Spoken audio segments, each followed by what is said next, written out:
Well, that's kind of an obvious statement up there. I started with that sentence about 12 years ago, and I started in the context of developing countries.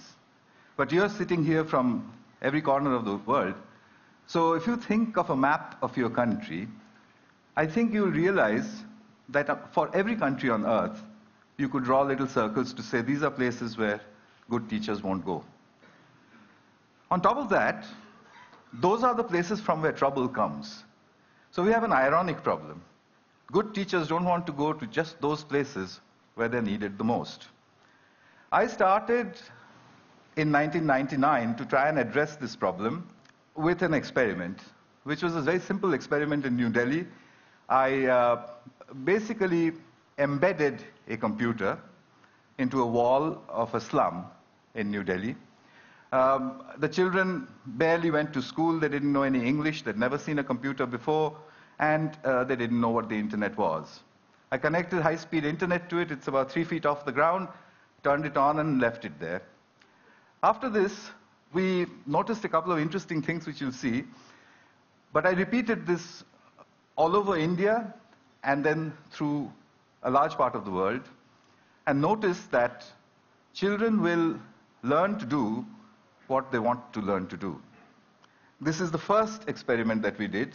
8-year-old boy on your right, teaching his student, a 6-year-old girl, and he was teaching her how to browse. This boy here in the middle of central India, this is in a Rajasthan village where the children recorded their own music and then played it back to each other.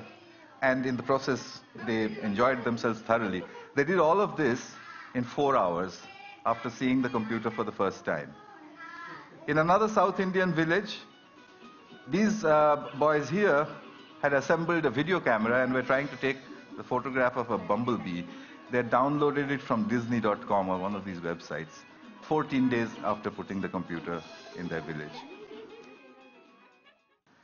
So at the end of it, we concluded that groups of children can learn to use computers and the internet on their own, irrespective of who or where they were. At that point, I became a little more ambitious and decided to see what else could children do with a computer. We started off with an experiment in Hyderabad, India, where I gave a group of children, they spoke English with a very strong Telugu accent. I gave them a computer with a speech-to-text interface, which you now get free with Windows, and asked them to speak into it. So when they spoke into it, the computer typed out gibberish. So they said, oh, it doesn't understand anything of what we are saying. So I said, yeah, I'll leave it here for 2 months. Make yourself understood to the computer. So the children said, how do we do that? And I said, well, I don't know, actually. And and I left.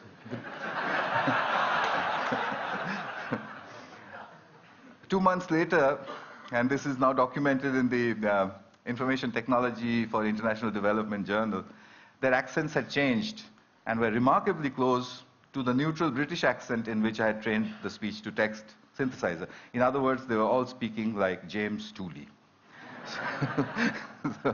So you can, they could do that on their own. After that, I started to experiment with various other things that they might learn to do on their own.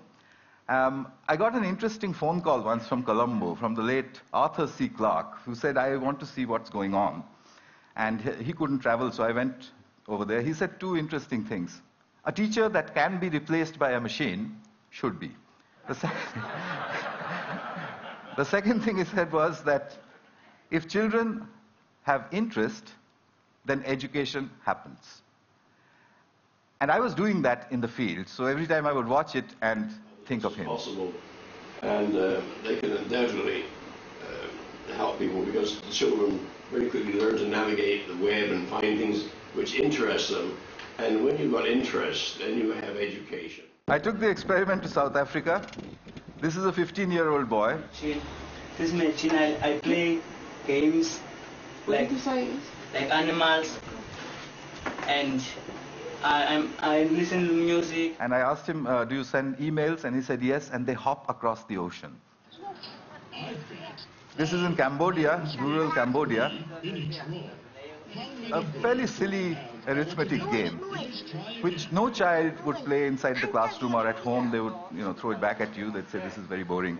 If you leave it on the pavement, and if all the adults go away, then they will show off with each other about what they can do, which is what these children are doing. They're trying to multiply, I think. And all over India, at the end of about 2 years, children were beginning to Google their homework. As a result, the teachers reported tremendous improvements in their English. Rapid improvement in all sorts of things. They said they've become really deep thinkers and so on and so forth. And indeed they had. I mean, if there's stuff on Google, why would you need to stuff it into your head? So at the end of the next 4 years, I decided that groups of children can navigate the internet to achieve educational objectives on their own. At that time, a large amount of money had come into Newcastle University to improve schooling in India. So Newcastle gave me a call. I said, I'll do it from Delhi. They said, there's no way you're going to handle £1 million worth of university money sitting in Delhi. So in 2006, I bought myself a heavy overcoat and moved to Newcastle. I wanted to test the limits of this system.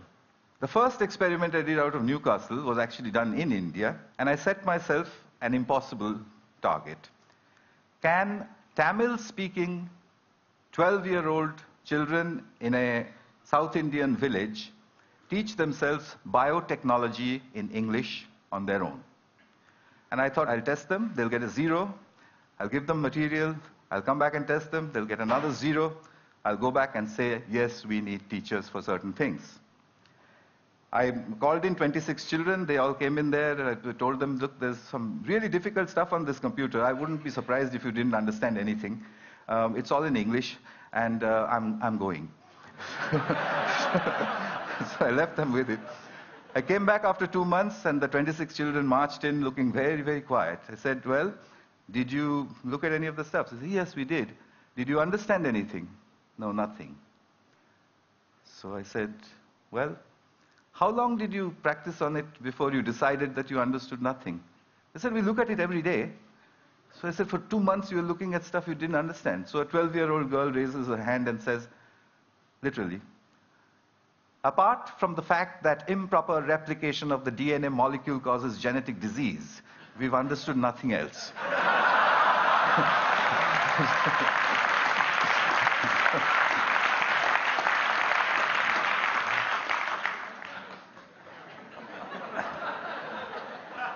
Took me 3 years to publish that. It's just been published in the British Journal of Educational Technology.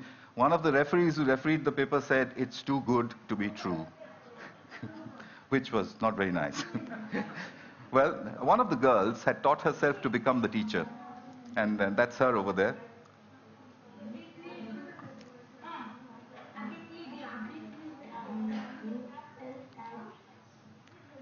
Remember, they don't study English. Where is it? Where is it? Neuron?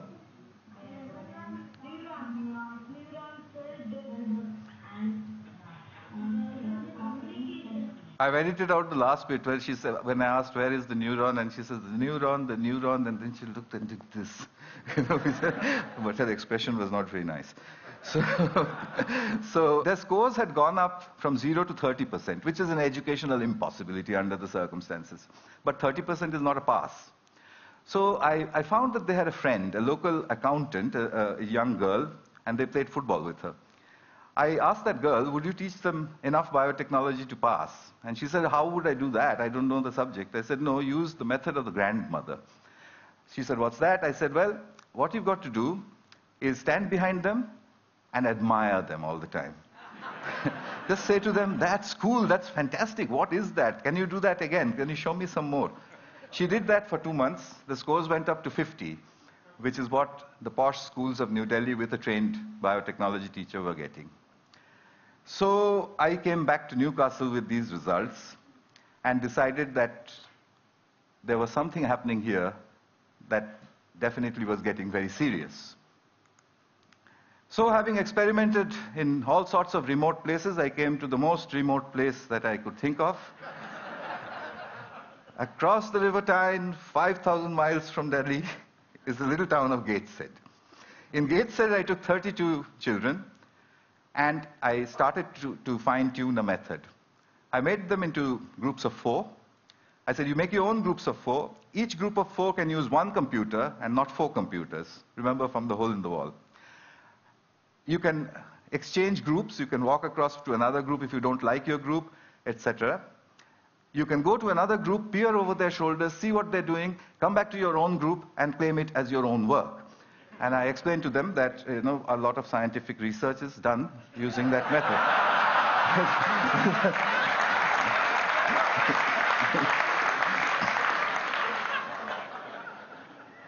The children enthusiastically got after me to say, now what do you want us to do? I gave them 6 GCSE questions. The first group, the best one, solved everything in 20 minutes.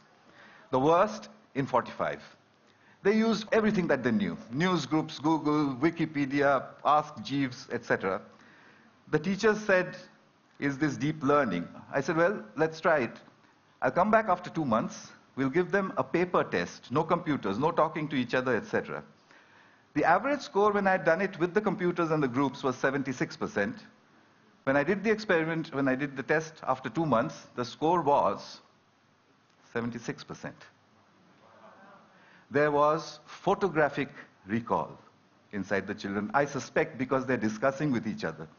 A single child in front of a single computer will not do that. I have further results which are almost unbelievable of scores which go up with time. Because their teachers say that after the session is over, the children continue to Google further. Here in Britain, I put out a call for British grandmothers after my Kuppam experiment. Well, with the very vigorous people, British grandmothers, 200 of them volunteered immediately. The deal was that they would give me 1 hour of broadband time sitting at their homes 1 day in a week.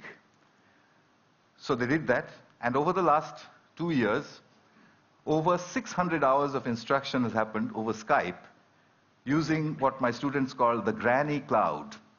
My granny cloud sits over there. I can beam them to whichever school I want to.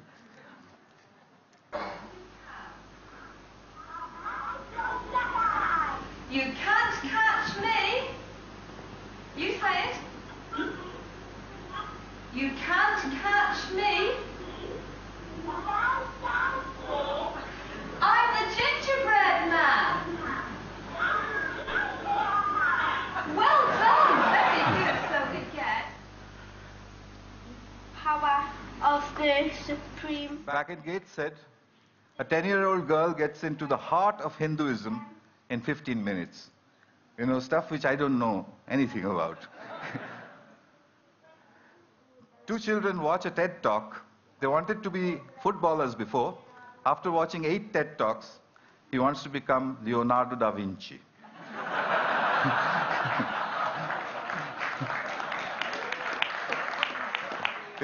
It's pretty simple stuff. This is what I'm building now. They're called souls, self-organized learning environments. The furniture is designed so that children can sit in front of big, powerful screens, big broadband connections, but in groups. If they want, they can call the granny cloud. This is a soul in Newcastle. The mediator is from Pune, India. So how far can we go? One last little bit and I'll stop. I went to Turin in May. I sent all the teachers away from a group of 10-year-old students. I speak only English, they speak only Italian. So we had no way to communicate. I started writing English questions on the blackboard. The children looked at it and said, what? I said, well, do it. They typed it into Google, translated it into Italian, went back into Italian Google. 15 minutes later,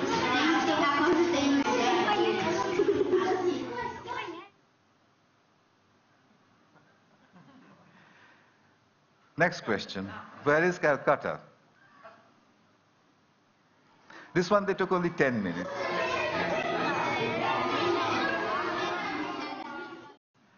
I tried a really hard one then. Who was Pythagoras and what did he do? There was silence for a while. Then they said, "You've spelled it wrong. It's Pitagora."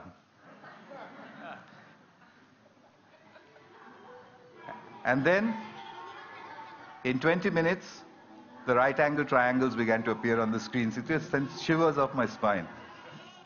These are 10-year-olds.